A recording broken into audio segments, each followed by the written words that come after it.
Həmçinin sünnə əməllərdən dəyərli qardaşlarım 75-ci qızdırma olan kimsənin sinəsinə soyuq su dökmək. Peyğəmbər s.ə.v zamanında Əsmə bint Əbu Bakrın qızı olur Əsmə radiyallahu anh, Ayşənin bacısı. O yanına deyir, Əbu Bakrın deyir, o yanına qızdırmadan əziyyət çəkən qadın gətirildikdə o xəstə üçün dua edər, sonra su götürüb deyir, onu qadının sinəsinə tökərdi və deyərdi ki, Allah Rasulü bizlərə belə buyurardı, qızdırmanı su ilə soyudun. Qızdırmanı su ilə soyudun deyir. Başqa bir hədisdə gəlib ki, İbn Ömər deyir ki, Peyğəmbər s.ə.v bizlərə belə buyurdu. Qızdırmanın şiddətlənməsi cəhənnəmin qaynamasına görədir. Onu soyuq su ilə deyir, sərinləşdirindir. Sərin bir şey nedir? Sərinləşdirin. Ona görə də fikir vermişsiniz, insan qızdırmadan əziyyət çəkəndə yaş dəsmalı götürsən, qoyursan insanın başına. Necə sərinləyir insan.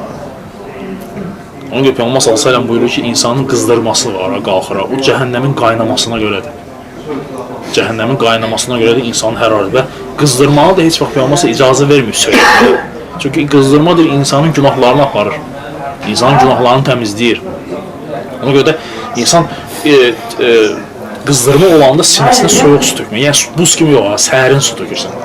Ki insanın bədəni nə etsin, o temperatur soyusun. Osmanlı. Görün Peyğəmbər s.ə.v sünnəsi necə də gözəldir.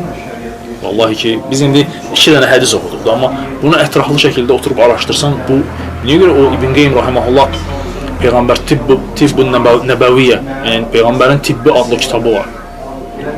Açırsan, oxuyursan, nələr gətirir orada.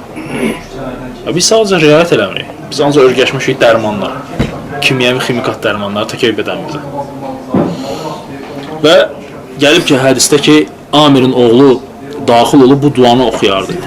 Və Peyğəmbər s.ə.v həmçinin xəstə insanlar xəstəliyi qaldır, ey insanların Rəbbi, insanların Rəbbi.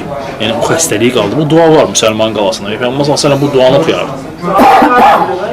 O suyu tökərdi sinəsinə, əlini qoyardı və Allahdan, Əş-Şəfi olan Allah Taaladan, Əş-Şəfi Allahın adlarından biridir, şəfa verən. Onun adı ilə Allah Taala Allahdan o xəstə üçün şəfa istəyərdi.